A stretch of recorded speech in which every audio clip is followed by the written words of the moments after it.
Vice President Kamala Harris earlier this week in Pennsylvania, and my next guest shared that stage with her. Former Virginia Congressman Denver Riggleman, he joins me now. He is former senior technical advisor to the January 6th committee, and I'm glad to see you. Thank you for joining us, Denver. So you said you got to talk to VP Harris. What did you say to her? What did she say to you? Well, there was a lot of people wanting to talk to her. We were in line there, and I went up to her, and I had heard so many other things. I said, what can I say that just gets our point across? Well, I said, hey, how you doing, Madam Vice President? It's good to see you here. And she goes, oh, my goodness, you're the Virginia chair. That's incredible, for Republicans for Harris. I said, yes, and I see that everybody wants to talk to you. I said, can I just be very short here? I want to tell you what I'm thinking. She goes, absolutely. I said, listen, I was former Air Force. I just want to tell you, we got your six and kick his ass. I mean, that was pretty much what we talked about. So, and she started laughing. So we had a little bit of a discussion after that. And then, of course, on stage, when you see her shaking my hand right here, which I think is happening, she actually said, I remember what you said. Thank you. And I said, yeah, I got it. Yeah. So there you go. That's what's going on right there with Republicans for Harris. I love it.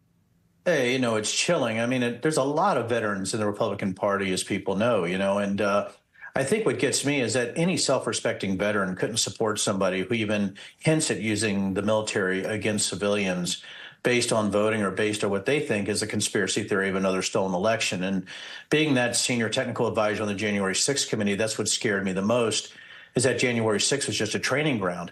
Also, I've been in a couple documentaries about the radicalization of veterans, which really gets to me. And I think there's a couple layers here, Alex. It's not just the fact that he's threatening retribution through the military against individuals who he thinks maybe stole an election through conspiracies and fantasies, those people that think, that Lord of the Rings is a documentary.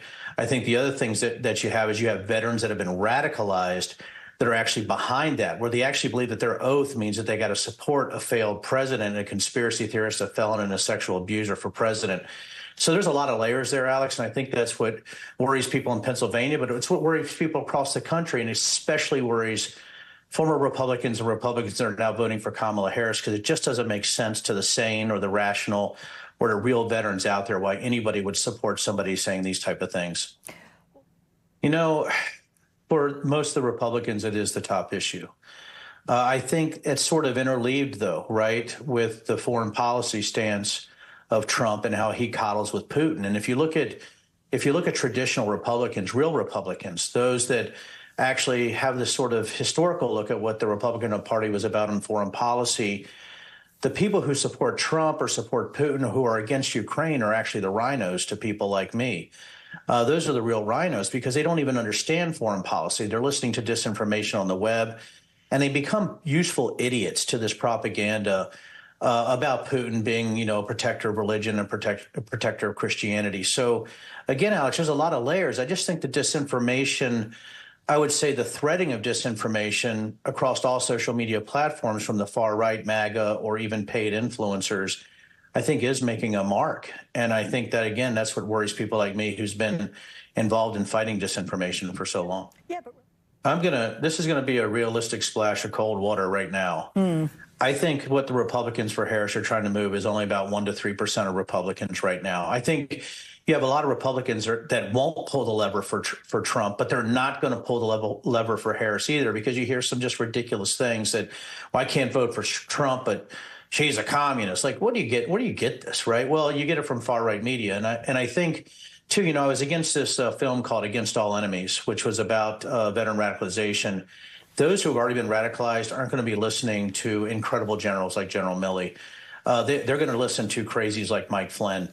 Even when you leave the military, you sometimes have this propensity to follow chain of command. So you have a lot of people who got out, obviously, under the three-star general level, who thinks that Mike Flynn is a general they still need to follow. So instead of an incredible patriot and hero like General Milley, they're following somebody, and I hate to say it like this, but it's almost like he started sniffing glue 10 years ago and has gone completely nuts and down the QAnon rabbit hole.